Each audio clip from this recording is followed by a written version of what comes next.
여기서 우리가 주목해야 될 거는 자산 토큰화 플랫폼이라는 얘기입니다. 비드를 한 3천만 달러 이상을 투자하면서 블랙록과 아주 긴밀한 지금 관계를 갖고 있습니다. 그런데 비들이 이렇게 스테이블 코인의 성격을 갖고 있으면서도 다른 스테이블 코인과 가장 큰 차이점은 뭐냐면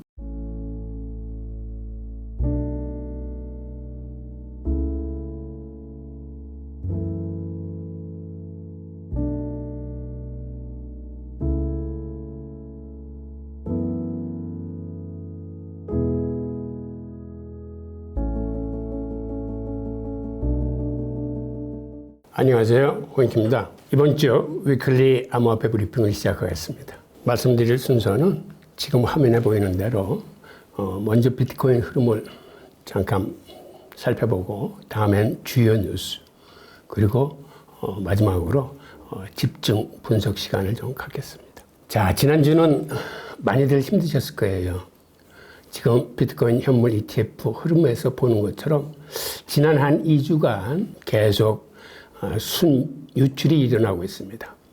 우리가 이렇게 비트코인 현물 ETF 흐름을 보는 이유는 이 ETF 흐름과 그 시장에서 비트코인 흐름이 거의 유사하게 이어집니다. 이걸 수치로 좀 들여다보면 이 흐름표 상에 지금 6월 10일서부터 6월 20일까지 빨간 글씨가 대부분이고 6월 12일 하루만 까만 글씨네요. 즉 이 얘기는 순유출이 지금 계속 일어나고 있다는 그런 얘기입니다. 즉 이렇게 비트코인 현물 ETF에서 돈이 빠져나가면 시장은 하방 압력을 받습니다. 즉 그래서 비트코인이 9천만 원 내에서 움직이는데 이러한 횡보장이 지금 석 달 이상 계속되고 있으니까 지금 많이들 힘드실 거예요. 그런데 이거를 비트코인 월봉 차트를 놓고 보면 이게 7달 급등한 후에 지금 시간 조정을 받고 있습니다. 우리가 2021년에 두 차례 고점을 찍은 적이 있었는데 그 당시 8천만 원을 찍었죠. 먼저 8천만 원을 찍고서는 그 다음 석 달 동안 가격 조정을 심하게 겪으면서 4천만 원까지 떨어졌어요. 그 다음에 다시 힘내서 8천만 원을 찍고는 그 위에는 계속 가격이 떨어지면서 반에 반토막이 났습니다. 그래서 2천만 원에서 이제 다시 시작해서 1억을 넘겼는데 1억을 넘긴 시점에서 다행히 우리가 2021년 두 차례 고점을 찍고는 가격 조정이 있었는데 이번에는 가격 조정이 아니고 이 그래프에서 보시는 것처럼 옆으로 횡보하는 즉 시간 조정을 맞고 있습니다. 지금 저 볼린저 그래프에서 중간선하고 격차가 너무 벌어졌기 때문에 그 격차를 어느 정도 줄이면서 여기에 옆으로 횡보하는 시간 조정을 겪다가 다시 위로 치솟을 겁니다. 즉 이동평균선하고 너무 큰 격차로 치솟기에는 부담스럽기 때문에 어느 정도 이렇게 시간 조정을 거치면서 이동 평균선하고 거리를 좀 좁히고 그 다음에 다시 올라가고 하는 그런 거를 반복할 것으로 보여집니다. 이번 주 주요 뉴스입니다. 증시 상승에도 비트코인이 떨어지는 5가지 이유를 분석한 기사가 나왔는데 내용을 한번 들여다보겠습니다. 우선 첫째가 비트코인 숨고르기입니다. 나스닥이 올해 18% 상승한 반면에 비트코인은 53%나 상승을 했습니다. 그러다 보니까 비트코인이 올해 초 강한 상승세를 보인 후에 지금은 숨고르기를 하고 있다라는 분석이 가장 주요한 분석으로 나왔습니다. 최근에는 오히려 미국 시장 같은 경우는 빅테크들, 즉 인공지능의 강세로 인해서 나스닥 같은 경우는 신고점을 경신하고 있는데 반대로 우리 비트코인은 힘을 못 쓰고 있습니다. 그런데 이거는 올해 들어서 비트코인이 나스닥보다 엄청난 상승을 했기 때문에 일시적인 이러한 추월을 허용하고 있는 것으로 보여집니다. 두 번째 요인은 비트코인 반감기 사건인데 반감기는 여타의 다른 반감기 때도 그랬지만 반감기를 맞아서 곧바로 가격 상승한 예는 거의 없었습니다. 대부분 몇 개월 내지 길면은 거의 1년 가까이 횡보장이나 하락장을 걷다가 반감기 효과가 극적으로 나타나곤 했습니다. 그래서 이번에도 과거와 다르지 않은 예외가 아닌 같은 수순을 밟을 것으로 보여집니다.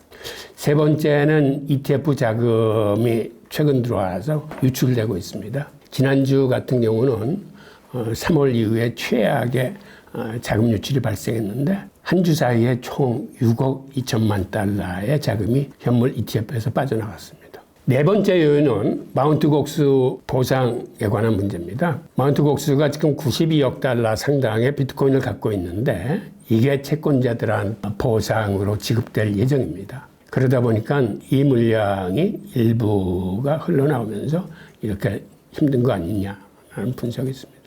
다섯 번째는 비트코인 채굴자들이 반감기로 인해서 수익이 반토막이 났기 때문에 그들이 기존에 채굴했던 물량을 지금 시장에 매도하고 있다. 그래서 이 매도 물량이 시장에 부담을 준다는 이런 이야기입니다. 지금과 같은 이런 5가지 이유로 나스닥은 선전하고 있는데 반해서 우리 비트코인은 지금 힘을 쓰지 못한다는 분석입니다. 자, 다음 뉴스입니다. 코인판 블랙리스트 김치코인 상패 기준은 뉴스인데 지금 7월 19일부터 시행될 그 법령에 의해서 앞으로 우리 김치코인들이 어떤 것들이 상패 위험이 있는지 한번 알아보겠습니다. 즉 크게 봤을 때 앞으로 유통량 계획을 위반했거나 혹은 원인 불명의 해킹 사고가 발생한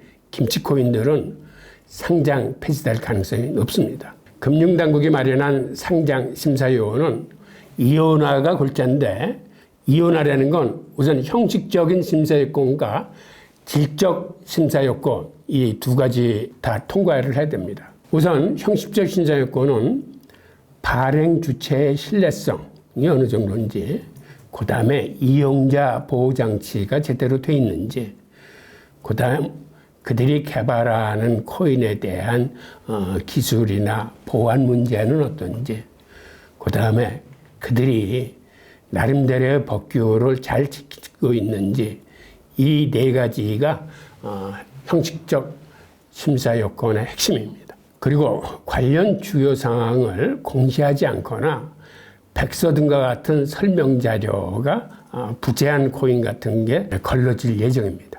특히 해킹에 취약한 코인도 앞으로는 상장 유지가 어려워집니다.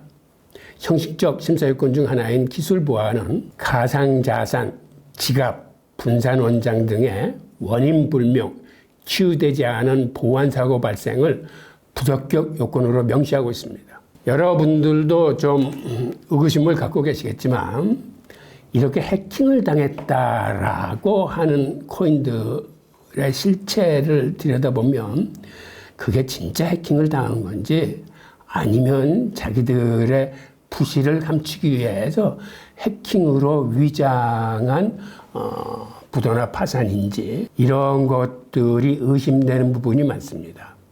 그래서 앞으로는 그러한 기업들이나 코인들이 이 시장에 발붙이지 못하기 위해서 이런 요건을 이제는 법령으로 제정을 해서 소비자를 보호한다는 건 그만큼 우리 암호화폐 시장이 이제는 한층 더 굳건한 토대를 갖추게 된다라고 말씀드릴 수 있겠습니다. 그리고 질적 심사 요건을 들여다보면 여기에서는 총 발행량과 그 유통 계획, 그 다음에 사업 계획의 변경 내용 및 그 정도 등이 심사해야 할 주요 요건입니다. 한마디로 발행사들의 코인 운영 투명성을 집중적으로 살피겠다는 취지입니다. 이제는 발행사가 함부로 소비자들을 우롱하는 행태의 경영을 두고 보지 않겠다는 그러한 얘기입니다. 이러한 금융당국의 심사 예고에 업비트와 빗썸에 상장된 알트코인들은 일제히 폭락했습니다. 새롭게 마련된 심사 기준에 따라 무더기 상패 가능성이 제기되면서 투자 심리가 크게 위축한 탓입니다. 자, 다음 뉴스입니다. 테더가 금을 담보로 하는 스테이블 코인을 발행할 계획을 발표를 했습니다.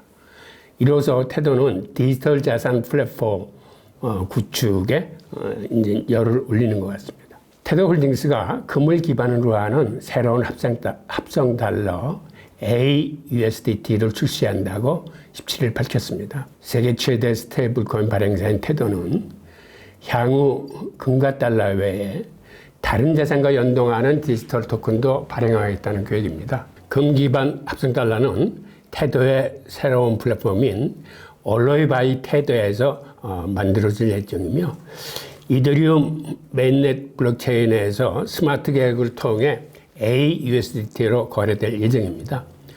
사용자들은 금 가치를 추적하는 테더 골드를 예치한 뒤 초과 담보화를 통해 이 토큰을 발행할 수 있습니다. 초과 담보란 실제 발행한 스테이블 코인보다 더 많은 양의 담보 자산을 쌓아 놓는 것을 의미합니다. 가령 150달러어치 이더 토큰을 담보로 맡겨뒀다면 실제 스테이블 코인은 100달러만 발행하는 그런 경우입니다. 그러면 보유한 이더 가치가 떨어져도 여전히 100달러 스테이블 코인 가치는 유지할 수 있기 때문입니다. AUSDT는 사용자가 금으로 담보된 디지털 자산을 판매하지 않고도 달러와 유사한 통화로 거래, 결제 및 송금을 할 수 있도록 설계됐습니다. 다시 말해 금을 맡겨두고 그 가치만큼 스테이블 코인을 발행해 융통할 수 있다는 의미입니다. 금이 안전자산으로 여겨졌지만 실물 거래의 불편함 등으로 귀금속이나 가치조장 수단 정도로만 활용됐던 점을 감안할 때 금 소유자나 투자자들의 관심이 클 것으로 전망됩니다.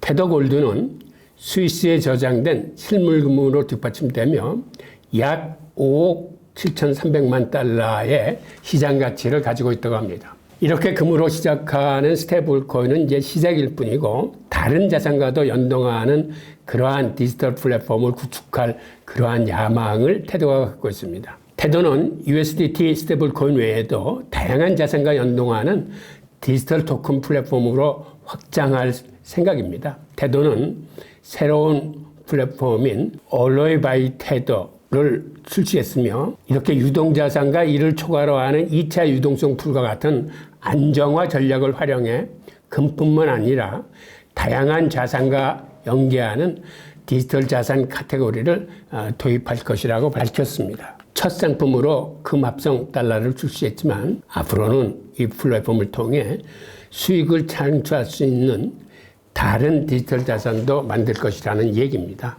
테더의 CEO인 파올로 아르도이노도 X 게시글에서 얼로이는 여러 자산을 담보로 디지털 자산을 생성할 수 있는 오픈 플랫폼이며 올해 말 출시될 새로운 테더 자산 토큰화 플랫폼의 일부가 될 것이라고 말했습니다. 여기서 우리가 주목해야 될 것은 테더가 얘기하는 자산 토큰화 플랫폼이라는 얘기입니다. 즉 테더가 이제는 자산 토큰화 사업에 본격적인 출정을 위한 채비를 갖추고 있는 것으로 보입니다. 테더는 한때 USDT와 같은 스테이블 코인을 뒷받침하는 자산의 담보가 불확실하다는 의혹 등으로 몇 년간 당국의 집중적인 조사를 받았습니다. 하지만 이외에도 스테이블 코인 담보 자산에 대한 의혹도 있었지만 그럼에도 불구하고 테더는 몇 년 동안 큰 탈 없이 달러와 1대1로 연동되는 USDT를 안정적으로 발행하고 있으며 지금은 세계에서 가장 큰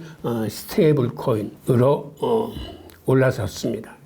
그리고 테더는 올해 1분기에만 15억 달러의 이익을 기록했습니다. 테더의 야망을 조금 더 들여다보겠습니다. 이제 테더는 스테이블 코인 발행사에서 금융 플랫폼으로 거듭나고 있습니다. 스테이블 코인 USDT 발행사 테더가 인공지능과 바이오, 신흥시장에 대한 대규모 투자에 이어서 새로운 디지털 자산 출시를 예고했습니다. 업계에선 테더가 스테이블 코인 발행사를 넘어 금융 플랫폼으로 영역을 확장하고 있다는 평가입니다. 테더의 CEO 파올로 아르도이노는 지난 11일 블룸버그와의 인터뷰에서 테더의 벤처 캐피탈이 향후 12개월간 10억 달러를 투자할 계획이라고 밝혔습니다.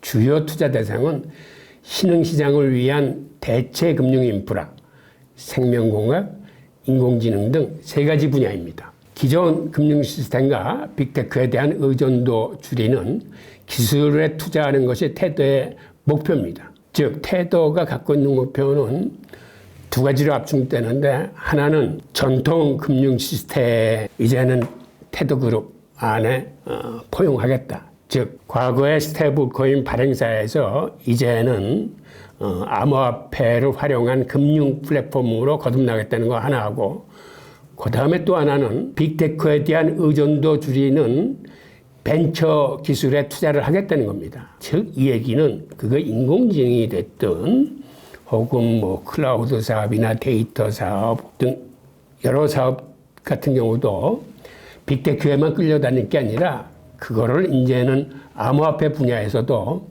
이러한 스타트업 투자를 함으로써 그 분야가 너무 빅테크한테만 쏠리지 않게 하는 그러한 투자를 2번째 테더의 목표로 삼았다는 점입니다. 이런 공격적 행보는 막강한 재정이 있기에 가능한 것으로, 테더의 USDT 스테이블코인은 미국 달러와 1대1로 연동되어 지금 그 시가총액이 1124억 달러에 달합니다.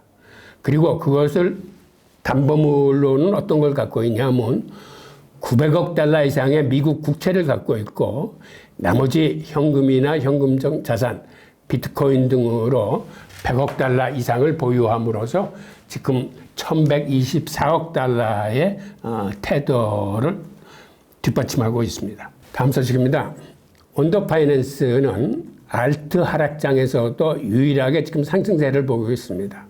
그 이유는 토큰화된 미국채 수요가 늘어나서 거기에 힘입어서 이렇게 온더 파이낸스가 나홀로 상승을 이끌고 있습니다. 온더 파이낸스는 미국채뿐 아니라 머니마켓 펀드, 우리가 MMF라고 일컬어지는, 그런데 여태까지는 이런 국채시장, 국채나 MMF는 그간 기관 투자자들만이 접근할 수 있었던 금융상품입니다.